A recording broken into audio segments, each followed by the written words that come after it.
Marie-Alicia, responsable manager relations clients chez Paris 2024. Donc, merci beaucoup d'être avec nous cet après-midi. Et donc, ça nous tenait à cœur d'ouvrir cette session avec toi parce que quand on parle de sport et de data, je pense que sport, Paris 2024, on y est à peu près. Et data, en fait, un événement comme Paris 2024, ça pose énormément de questions passionnantes autour de la data. D'abord sur la gestion d'une quantité de data aussi volumique, parce qu'on sait que l'envie de la part de chacun d'entre nous de partager de la data, de la donnée avec une organisation, c'est très lié à l'affect qu'on a envers cette organisation ou cette marque, cette entreprise. Et Paris 2024 et les Jeux Olympiques, Paralympiques, globalement, ça génère énormément d'affect et énormément de monde a envie de prendre part au JO d'une façon ou d'une autre, que ce soit en venant à des épreuves, mais aussi en partageant des expériences. Donc tout ça, ça génère de la data. Donc comment on gère une quantité aussi volumique de données? Comment ensuite on l'utilise, cette donnée? Comment on la segmente? Parce que les JO, c'est une épreuve, mais c'est un événement, mais c'est des centaines d'épreuves, 400 épreuves, je crois, en tout, quelque chose comme ça. Donc, comment on s'adresse avec les bonnes infos aux bonnes personnes pour leur parler des bonnes épreuves, par exemple. C'est un exemple de personnalisation, mais j'imagine qu'il y en a plein d'autres. Et puis aussi, autre question sur la data, mais tu parleras tout ça mieux que moi, mais comment on crée des ponts avec tous les partenaires qui gravitent autour de Paris 2024, parce qu'autour de vous, il y a des marques partenaires, il y a le CIO, il y a plein d'autres organisations, et comment tu crées des ponts avec toutes ces organisations-là. Donc, on va parler de tout ça ensemble cet après-midi.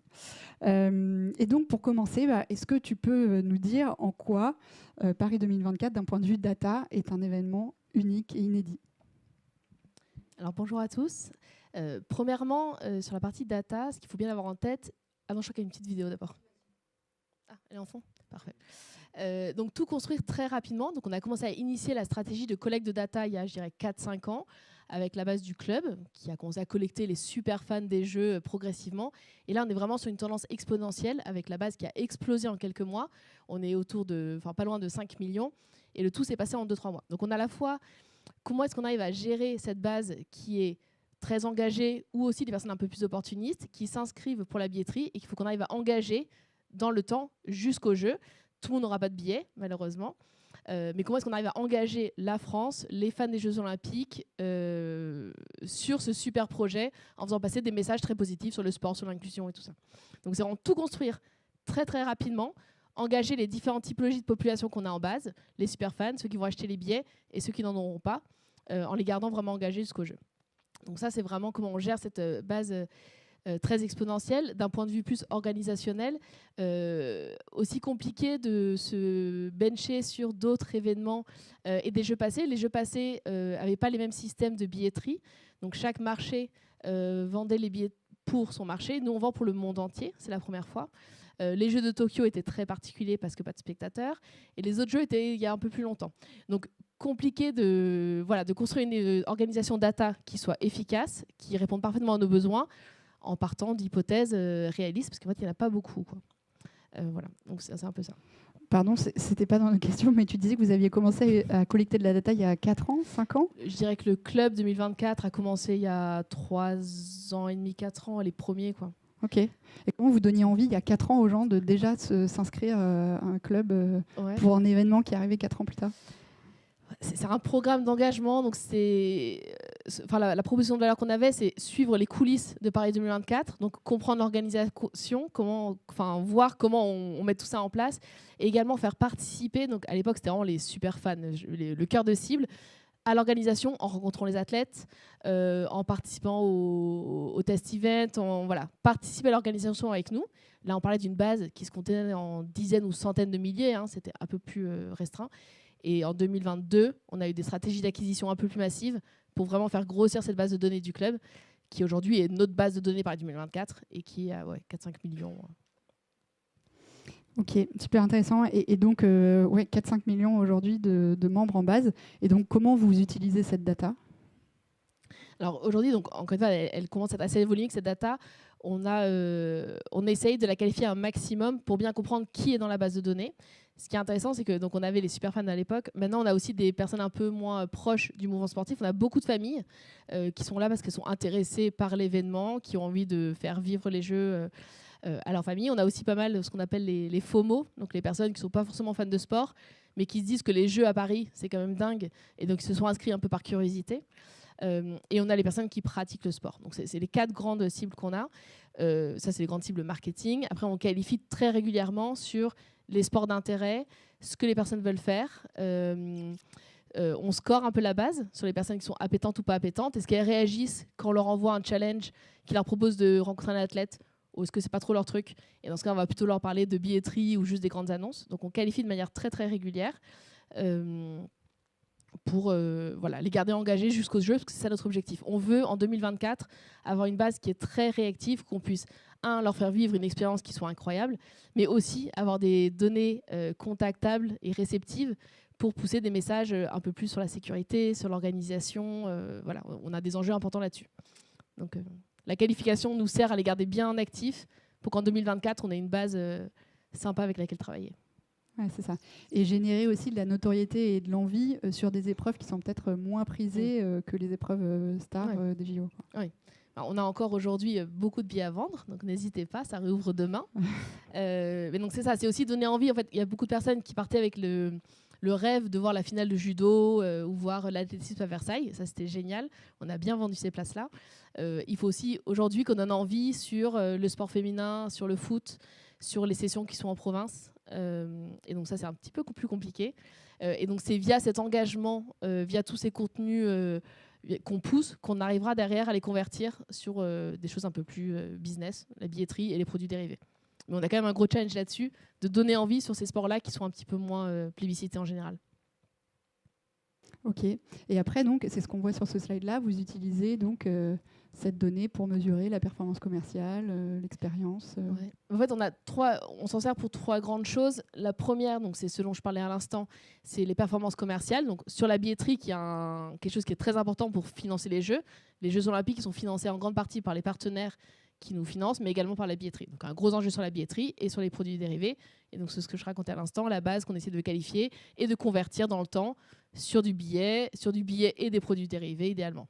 Donc ça, c'est le premier axe. Le deuxième, c'est ce qu'on appelle l'expérience spectateur, mais c'est un peu plus large que ça. Donc on veut, faire en sorte que toutes les personnes qui ont acheté les billets aient une expérience qui soit incroyable de aujourd'hui jusqu'au jeu. Donc c'est vraiment qu'on fait monter l'excitation sur ces personnes-là en leur expliquant les sports qu'ils vont voir, les règles, en leur faisant participer aux coulisses de l'organisation.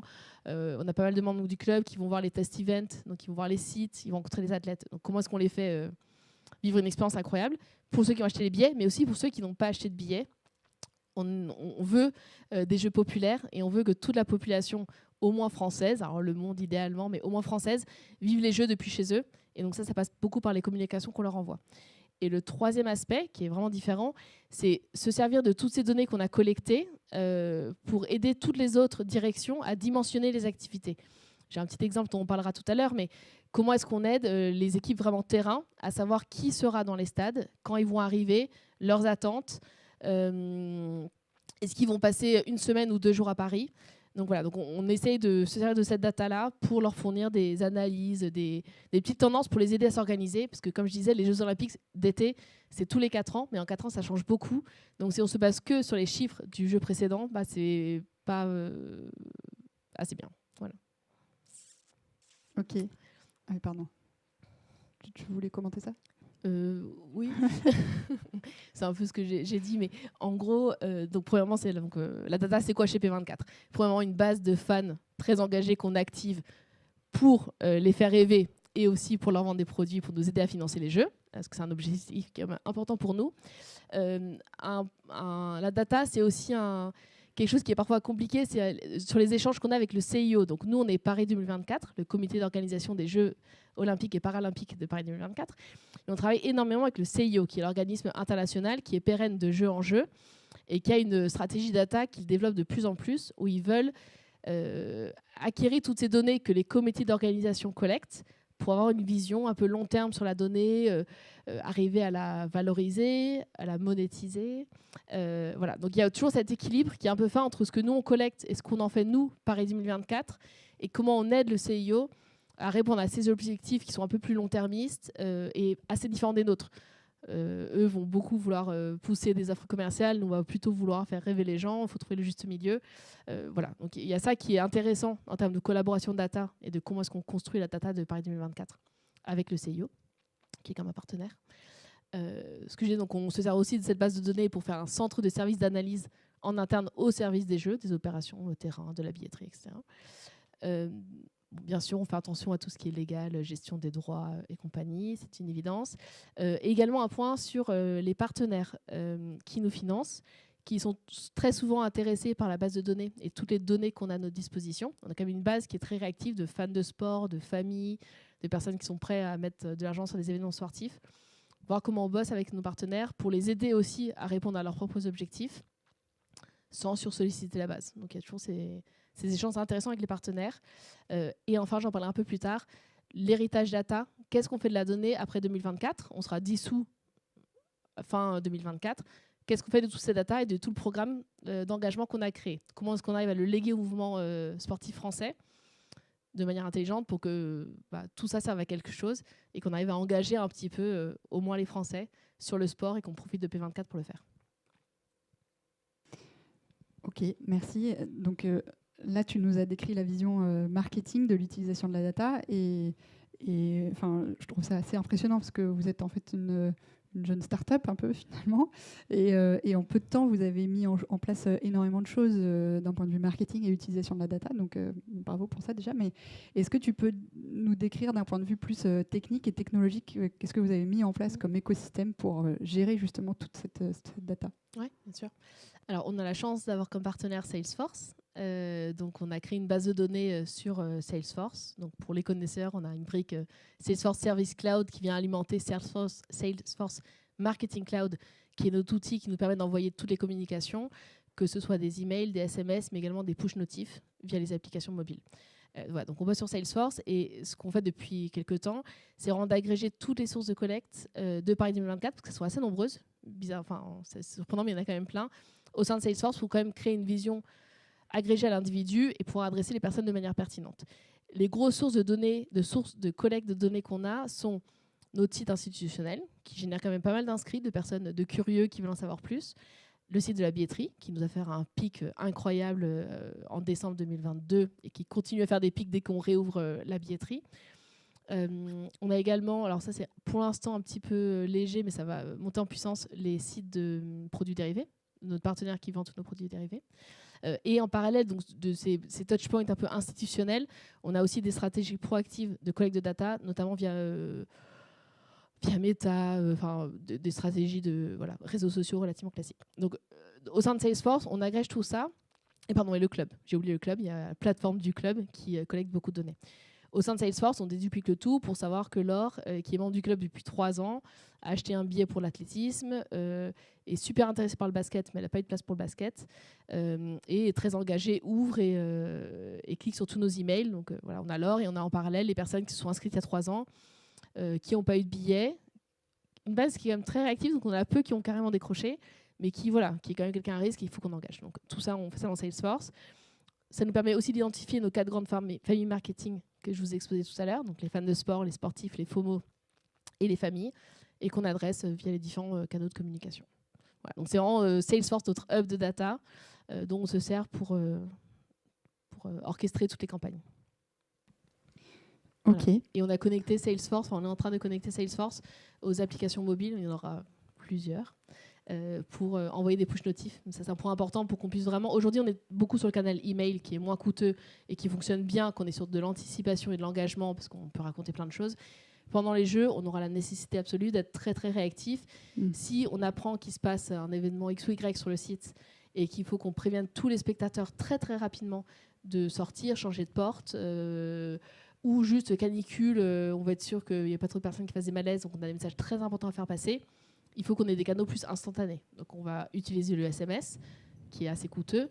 Donc on va aussi beaucoup s'appuyer sur les push notifications, qui seront envoyées depuis l'application officielle des jeux, mais qu'on va devoir faire télécharger un maximum en amont des jeux, pour être sûr que quand ils sont dans les stades, toutes les personnes et leur application... D'accord. Voilà, ils soient contactables. Et ces push notifs, ils seront aussi pilotés depuis Salesforce. Ouais. Okay. Ouais. Enfin, il y aura certains qui seront envoyés depuis la billetterie, et ça, c'est pas via Salesforce, mais la grande majorité, ce sera depuis Salesforce. Ouais. Le D'accord. but, c'est vraiment de créer des journées complètes pour qu'on sache qu'une personne reçoit un email, elle ouvre pas. Si elle ouvre pas, on lui envoie un push. Si elle ouvre toujours pas, on lui envoie un SMS. Et qu'on ait une vision vraiment globale du parcours qu'on propose à chacun des spectateurs au sein de Salesforce. Très bien. Mais justement, tu parlais de la venue dans les stades, des flux de population. Comment est-ce que vous utilisez la data pour prédire au mieux l'affluence sur les épreuves? Et puis plus globalement, quels sont les différents types d'échanges de data que vous avez avec des partenaires externes? Donc, les partenaires qui sont très intéressés par ces gestions de flux, c'est tous ceux qui nous accompagnent sur les transports. Donc, on a parmi nos partenaires IDFM et SNCF et Aéroports de Paris. Il y en a un autre aussi. Je ne sais pas s'il est officiel ou pas, mais on a beaucoup de partenaires dans le transport. Donc, on veut les aider à quantifier et à adapter leur offre à la réalité des comportements des spectateurs pendant les Jeux. Ce qu'on est en train de faire, donc ça, c'est pas encore envoyé, mais on est en train d'y réfléchir, c'est d'envoyer un email à toutes les personnes qui ont acheté des billets pour vraiment leur demander qu'est-ce qu'elles prévoient de faire pendant les Jeux. Les questions que se pose la SNCF, c'est est-ce que les Français vont faire l'aller-retour dans la journée pour voir la session, ou est-ce qu'ils vont venir passer 4 jours à Paris, ou est-ce que les Parisiens vont passer 4 jours à Lille, s'ils vont voir du sport à Lille, est-ce que les personnes venant des pays frontaliers ou même du monde vont venir passer des vacances en France? Si oui, est-ce qu'elles vont sillonner la France en train, en voiture, avec un chien, un animal de compagnie, en famille? Enfin, ils ont plein de questions très très concrètes à leur poser. Donc voilà, on est en train de travailler sur des questionnaires avec les équipes ici présentes d'ailleurs, pour bien comprendre les comportements et pouvoir leur envoyer des études en disant 40% des personnes venant à Versailles vont y passer 3 jours, ouvrent la dans la journée, comptent dormir à une demi-heure du stade ou imaginent qu'ils pourront faire l'aller-retour depuis Lille. Donc ça, on leur dira attention, ce ne sera pas possible. Voilà, donc c'est qu'on puisse adapter les communications qu'on leur envoie et aider nos partenaires à bien calibrer leur offre. Avec une petite difficulté, enfin une grosse difficulté pour nous, c'est qu'aujourd'hui, les personnes qu'on a en base sont les acheteurs de billets. Les acheteurs ne sont pas forcément ceux qui seront dans les stades. Il y aura des bénéficiaires.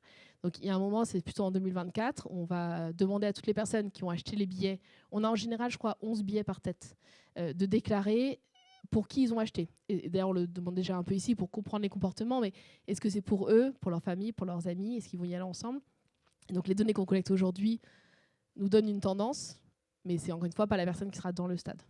Donc on aura toute une stratégie CRM de comment est-ce qu'on adresse les acheteurs, puis les bénéficiaires, en espérant que les bénéficiaires soient déclarés le plus tôt possible. Ce sera une nouvelle source de données qu'on va recevoir d'ailleurs, qui sera assez volumique. Et voilà. Oh, d'accord. Et ces questionnaires, vous commencez à les envoyer dès maintenant? Vous prévoyez de les envoyer un peu plus tard? Le but, c'est de faire un premier batch en septembre. Okay. Parce que c'est vraiment maintenant que SNCF et IDFM a besoin de comprendre les comportements. Donc là, le premier questionnaire qu'on envoie, c'est plus pour eux qu'on le fait. Parce que c'est trop tard. Ils ne vont pas faire une nouvelle offre SNCF. Si on leur donne des chiffres en février 2024, ce sera bien trop tard. Donc là, c'est vraiment en première vague en septembre. Et on en refera très sûrement en 2024, avec des questions peut-être plus précises, parce que nos futurs spectateurs arriveront mieux à se projeter sur ce qu'ils vont faire pendant les Jeux en mars 2024, que là, en septembre, c'est un peu tôt. Mais on a quand même besoin de tâter le terrain pour comprendre un petit peu et, et en dégager des tendances. D'accord. Et donc, tu as commencé à l'expliquer, hein, mais est-ce que tu as d'autres éléments à nous partager sur comment vous aidez les spectateurs à préparer leur expérience à venir? En fait, on a vraiment plusieurs phases et plusieurs enjeux. Aujourd'hui, on est plutôt sur une phase de les personnes vont acheter, ils ont potentiellement dépensé pas mal d'argent pour acheter des billets, on veut faire monter l'excitation. Et commencer l'expérience dès maintenant, parce que c'est quand même un achat qui est assez important pour eux et on veut faire monter l'excitation. Donc là, c'est vraiment de l'engagement assez global. On va commencer quand même à alerter nos futurs spectateurs sur le moment, quand c'est le bon moment pour acheter leur billet d'avion, si on sait qu'ils viennent de l'étranger, acheter leur billet de train s'ils viennent de la France, on veut pousser un maximum le train, etc., versus la voiture. Quand c'est le bon moment d'acheter, de prendre leur hébergement. Donc c'est à la fois faire monter l'excitation et très serviciel pour être sûr que leur expérience soit très fluide et qu'ils ne se retrouvent pas en mars en disant attends, j'ai pas pris mon billet, il n'y a plus rien, c'est hors de prix, qu'ils soient déçus. Donc faire monter l'excitation et être dans une approche très servicielle. Dans les mois donc là c'est vraiment des séquences d'emails qu'on paramètre, très personnalisées en fonction de qui a acheté quoi à quel moment.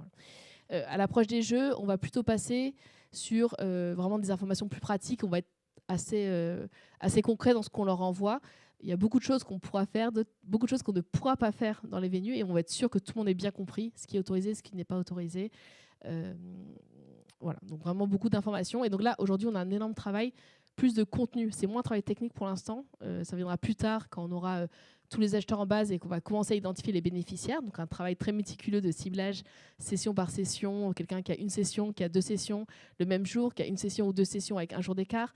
On ne va pas envoyer le même niveau d'information pour ces personnes-là. Mais en tout cas, aujourd'hui, avec l'équipe, on bosse plus sur le recensement en interne de tous les contenus qu'il faut envoyer aux spectateurs. Donc en fait, on fait une espèce de bibliothèque de tous les contenus froids qu'on veut envoyer à chaque personne site par site pour être capable, en 2024, d'être très réactif et d'avoir ce contenu rédigé, validé, traduit en 12 langues, parce qu'on va envoyer nos communications dans 12 langues, pour que pendant les jeux, on soit hyper rapide et réactif. Voilà. Et pendant ce qu'on appelle Games Time, qui pour nous commence dès début juillet, c'est vraiment plus de la réaction. Donc là, on anticipe, on prépare pour être bon pendant les jeux, on espère. Et donc là, c'est vraiment la réaction. On a toute une organisation qui se met en place avec une cellule de crise à laquelle nous, l'équipe digitale, on fait partie de cette cellule de crise pour qu'on puisse se dire catastrophe, Stade de France, qu'on évite les événements qui ont eu lieu il y a quelques mois. Tous les spectateurs sont allés aux portes parce qu'il y a un problème de RER, c'est la cata, ils commencent à se battre. Paf, on a l'information, moi je la reçois, je dis à l'équipe, il faut absolument que tu cibles toutes les personnes du Stade de France. Que tu interviens pour régler le conflit. C'est ça, on a quelques mecs un peu baraqués dans l'équipe. Voilà, donc pendant les jeux, c'est vraiment plus de la réaction avec une organisation qui se met en place avec des shifts. On va faire le tour, presque le tour du cadran pour être sûr qu'il y ait toujours une équipe capable d'envoyer des emails, push, SMS. C'est là où les applis auront un gros rôle aussi, j'imagine. Exactement. C'est pour ça qu'on aura toute une stratégie de téléchargement des applis au pluriel en amont des jeux. Très bien. Depuis le début, on a beaucoup parlé de CRM, d'activation email, SMS. Est-ce que tu peux nous en dire un peu plus sur la partie plutôt acquisition, médias, sur ce que vous mettez en place? Ouais.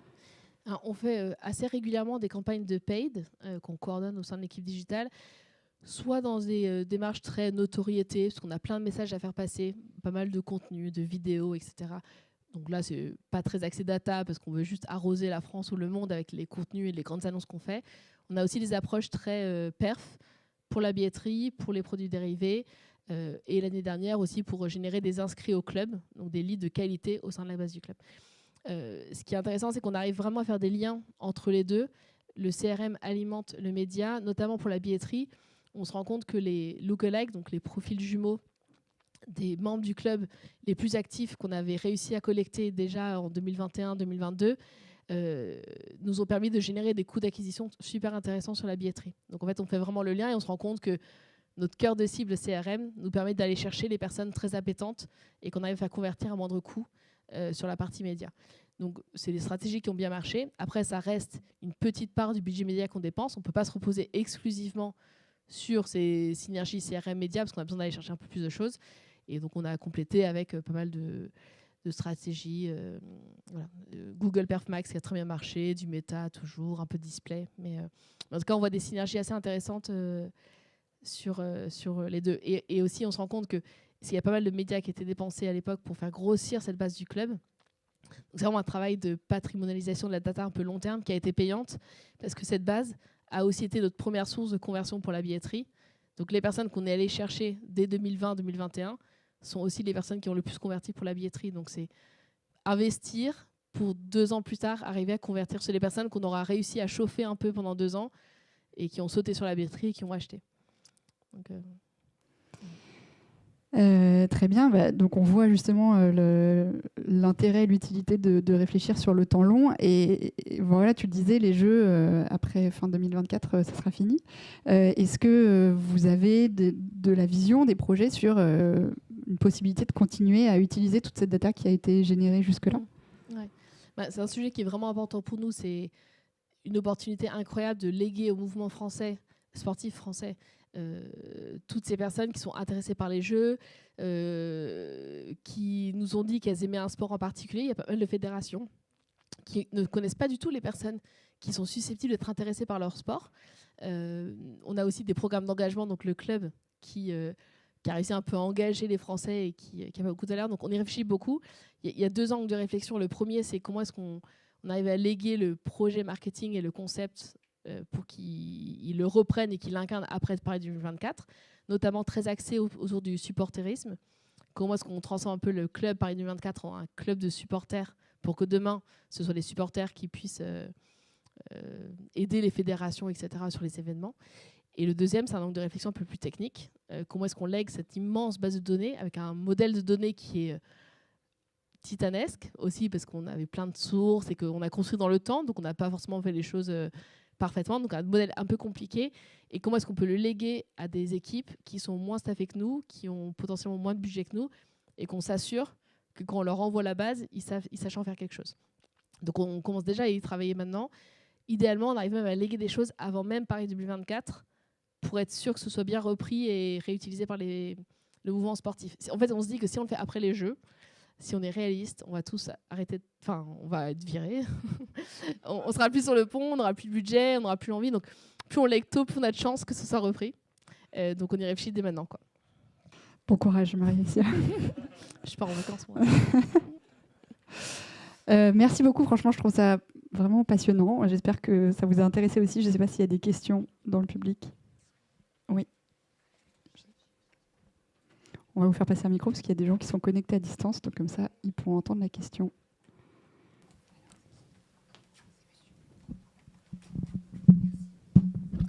Bonjour, merci beaucoup pour la présentation. C'est très intéressant.